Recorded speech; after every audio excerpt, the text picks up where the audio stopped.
പ്രധാനമന്ത്രി എത്തുന്നതിന് മുൻപ് തന്നെ അവിടെ വലിയ ജനക്കൂട്ടം തന്നെയാണ്. അദ്ദേഹത്തിന്റെ റോഡ് ഷോ ആരംഭിക്കുന്നതോടുകൂടി അതൊരു ജനസാഗരമായി മാറുമെന്നുള്ള കാര്യത്തിൽ സംശയമില്ല. അത്രത്തോളം ആവേശത്തിലാണ് വാരണാസിയിലെ ജനങ്ങൾ. പ്രധാനമന്ത്രിയോടൊപ്പം പ്രധാന സേവകനോടൊപ്പം യോഗി ആദിത്യനാഥും ഉണ്ടാകുമെന്നും അറിയാൻ സാധിക്കുന്നു. മറ്റ് ഏതൊക്കെ പ്രമുഖരായിരിക്കും അദ്ദേഹത്തിന്റെ റോഡ് ഷോയിൽ പങ്കെടുക്കുക, അതുമായി ബന്ധപ്പെട്ട വിവരങ്ങൾ കൂടി. പ്രധാനമന്ത്രി നരേന്ദ്രമോദി ഇന്ന് വാരണാസിയിൽ എത്തും. നാമനിർദ്ദേശ പത്രികാ സമർപ്പണത്തിന് മുന്നോടിയായി പ്രധാനമന്ത്രി ഇന്ന് മണ്ഡലത്തിൽ റോഡ് ഷോ നടത്തും. 5 ലക്ഷത്തോളം ആളുകൾ റോഡ് ഷോയുടെ ഭാഗമാകും. നാളെയാണ് പ്രധാനമന്ത്രി പത്രിക സമർപ്പിക്കുന്നത്. അദ്ദേഹത്തെ വരവേൽക്കുന്നതിനും ഒരു നോക്ക് കാണുന്നതിനുമായി വലിയ ജനക്കൂട്ടം തന്നെ ഇപ്പോഴേ തടിച്ചുകൂടിയിട്ടുണ്ട്. പ്രധാനമന്ത്രിയുടെ റോഡ് ഷോ ആരംഭിക്കുന്നതോടുകൂടി അതൊരു ജനസാഗരമായി മാറും എന്നുള്ള കാര്യത്തിൽ സംശയമില്ല. ഗൗതമത്തിലേക്ക് വീണ്ടും പോവുകയാണ്. ഗൗതം, UP മുഖ്യമന്ത്രി യോഗി ആദിത്യനാഥും അദ്ദേഹത്തിന്റെ റോഡ് ഷോയിൽ പങ്കെടുക്കുമെന്നാണ് അറിയാൻ സാധിക്കുന്നത്. എത്ര സമയം നീളുന്ന റോഡ് ഷോ ആയിരിക്കും? വിവരങ്ങൾ.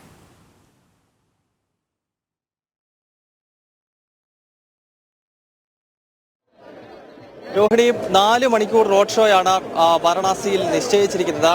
രോഹിണി സൂചിപ്പിച്ചതുപോലെ പ്രധാനമന്ത്രി നരേന്ദ്രമോദിക്കൊപ്പം ഉത്തർപ്രദേശ് മുഖ്യമന്ത്രി യോഗി ആദിത്യനാഥും ഇവിടേക്ക് എത്തുന്നുണ്ട്. ഞാൻ നിൽക്കുന്ന ഈ ബനാറസ് ഹിന്ദു യൂണിവേഴ്സിറ്റിയുടെ ഏറ്റവും പ്രധാനപ്പെട്ട കവാടത്തിന് മുന്നിലാണ്. ഇവിടെയാണ് മദൻ മോഹൻ മാളവീയയുടെ സ്തൂപമുള്ളത്. നമുക്കറിയാം, സാമൂഹിക പരിഷ്കർത്താവും നവോത്ഥാന നായകനുമായ മദൻ മോഹൻ മാളവീയ, അദ്ദേഹം ഉത്തർപ്രദേശിലും കാശിയിലുമൊക്കെ നവോത്ഥാന പ്രവർത്തനങ്ങൾക്ക് ഒരു കാലഘട്ടത്തിൽ നേതൃത്വം നൽകിയ മഹത് വ്യക്തിത്വമാണ്. അദ്ദേഹം 1916 രൂപീകരിച്ചതാണ് നാം ഇന്ന് കാണുന്ന ബനാറസ് ഹിന്ദു യൂണിവേഴ്സിറ്റി എന്നത്. 1919 മുതൽ 1938 വരെയുള്ള കാലത്ത് അദ്ദേഹം ഈ സർവകലാശാലയുടെ 3ാമത്തെ വൈസ് ചാൻസലറായി. ഈ സർവകലാശാല സ്ഥാപിച്ചത് മദൻ മോഹൻ മാളവീയാണ്. കൂടാതെ അതിന്റെ 3ാമത്തെ VC ആയി ഏതാണ്ട് 2 പതിറ്റാണ്ടിനടുത്ത കാലം അദ്ദേഹം പ്രവർത്തിച്ചിട്ടുണ്ട്. അതിനാൽ കാശിയെ സംബന്ധിച്ചിടത്തോളം മദൻ മോഹൻ മാളവീയയ്ക്കുള്ള അദ്ദേഹത്തോടുള്ള വൈകാരികമായ ബന്ധം സമാനതകളില്ലാത്തതാണ്. അങ്ങനെയുള്ള മദൻ മോഹൻ മാളവീയയുടെ സ്തൂപത്തിൽ പുഷ്പാർച്ചന നടത്തിക്കൊണ്ടാണ് ഈ ഒരു യാത്രയ്ക്ക്, ഈ ഒരു റോഡ് ഷോയ്ക്ക് പ്രധാനമന്ത്രി നരേന്ദ്രമോദി നേതൃത്വം നൽകാൻ പോകുന്നത്. മദൻ മോഹൻ മാളവീയ കോൺഗ്രസ് പാർട്ടിയുടെ മുൻ ദേശീയ അധ്യക്ഷനായിരുന്നു. അദ്ദേഹത്തെ പറ്റി പറയുമ്പോൾ ഇന്നത്തെ കോൺഗ്രസ് അല്ല നമ്മളതിനെ ചൂണ്ടിക്കാണിക്കേണ്ടത്, മറിച്ച് സ്വാതന്ത്ര്യ സമരത്തിന് നേതൃത്വം കൊടുത്ത 1947 മുൻപുണ്ടായിരുന്ന സർദാർ പട്ടേലും ഗാന്ധിയും ഒക്കെ നേതൃത്വം നൽകിയ കോൺഗ്രസ് പാർട്ടിയുടെ അധ്യക്ഷ സ്ഥാനത്ത് 2 തവണ വന്ന വ്യക്തിയാണ്. അതിനുശേഷം അദ്ദേഹം ഹിന്ദു മഹാസഭ എന്ന പ്രസ്ഥാനം രൂപീകരിച്ച വ്യക്തിയാണ്. സാമൂഹിക പരിഷ്കർത്താവാണ്. അങ്ങനെ കാശിയുടെ മണ്ണിൽ മദൻ മോഹൻ മാളവീയയ്ക്ക് സമാനതകളില്ലാത്ത ബന്ധങ്ങളുള്ള, അല്ലെങ്കിൽ അദ്ദേഹത്തോട് ബഹുമാനമുള്ള ഒരു ജനതയാണ് ഇവിടെ ഉള്ളത്. അതിനാൽ ഇവിടെ എത്തുമ്പോഴെല്ലാം പ്രധാനമന്ത്രി നരേന്ദ്രമോദി മദൻ മോഹൻ മാളവീയയുടെ സ്തൂപത്തിൽ പുഷ്പാർച്ചന നടത്തിയ ശേഷമേ അദ്ദേഹം പൊതുപരിപാടികൾ ആരംഭിക്കാറുള്ളൂ. ഈ തവണയും അതിൽ മാറ്റമില്ല. അതിനാൽ ബനാറസ് ഹിന്ദു യൂണിവേഴ്സിറ്റിക്ക് മുന്നിൽ ഈ സ്തൂപത്തിൽ പുഷ്പാർച്ചന നടത്തിയ ശേഷം പ്രധാനമന്ത്രി പട്ടുകൂറ്റാൻ റോഡ് ഷോയ്ക്ക് തുടക്കം കുറിക്കും. പ്രധാനമന്ത്രിക്കൊപ്പം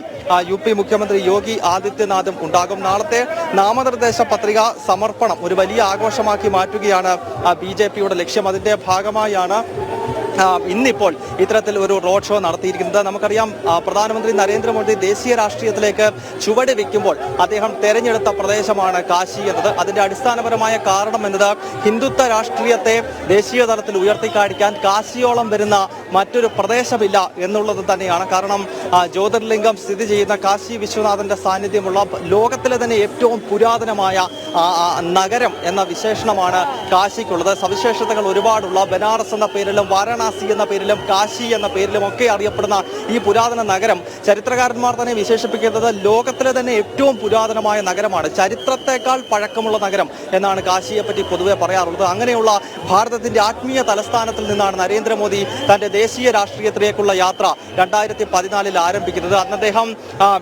2 മണ്ഡലത്തിൽ മത്സരിച്ചിരുന്നു. അന്ന് ഗുജറാത്തിൽ, അദ്ദേഹത്തിന്റെ സ്വന്തം സംസ്ഥാനമായ ഗുജറാത്തിലെ വഡോദരയിലും അതോടൊപ്പം തന്നെ വാരണാസി എന്നീ 2 ലോക്സഭാ സീറ്റിലാണ് 2014 മത്സരിച്ചത്. 2 മൃഗീയ ഭൂരിപക്ഷത്തിൽ അദ്ദേഹം വിജയിച്ചു കയറി. പിന്നീട് ഗുജറാത്ത് ഒഴിയുകയും വാരണാസി അദ്ദേഹം നിലനിർത്തുകയും ചെയ്തു. 2014 തെരഞ്ഞെടുപ്പിന്റെ മറ്റൊരു സവിശേഷത, ഇന്നിപ്പോൾ ഇന്ത്യ മുന്നണി ഉയർത്തി കാണിക്കുന്ന അരവിന്ദ് കെജ്രിവാളാണ് അന്ന് പ്രധാനമന്ത്രിക്കെതിരെ മത്സരിക്കാൻ ഈ വാരണാസിയിൽ എത്തിയത്. നമുക്കറിയാം, നമുക്കറിയാം ആ മത്സരം നടക്കുമ്പോൾ പ്രധാനമന്ത്രി നരേന്ദ്രമോദി അദ്ദേഹം പ്രധാനമന്ത്രിയായിരുന്നില്ല, ഗുജറാത്തിന്റെ മുഖ്യമന്ത്രിയായിരുന്നു.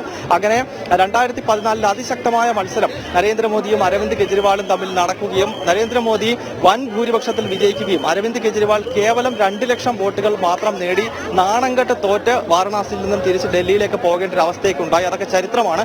പിന്നീട് 2019 ഈ ഒരു ഘട്ടത്തിലെ കഴിഞ്ഞ ലോക്സഭാ തെരഞ്ഞെടുപ്പിന്റെ ഘട്ടത്തിലേക്ക് എത്തുമ്പോൾ ആം ആദ്മി പാർട്ടിക്ക് സ്ഥാനാർത്ഥി ഉണ്ടായിരുന്നില്ല, മറിച്ച് കോൺഗ്രസിന്റെ ഇന്നിപ്പോൾ അവർ സ്ഥാനാർത്ഥിയായി നിർത്തിയിരിക്കുന്നത്.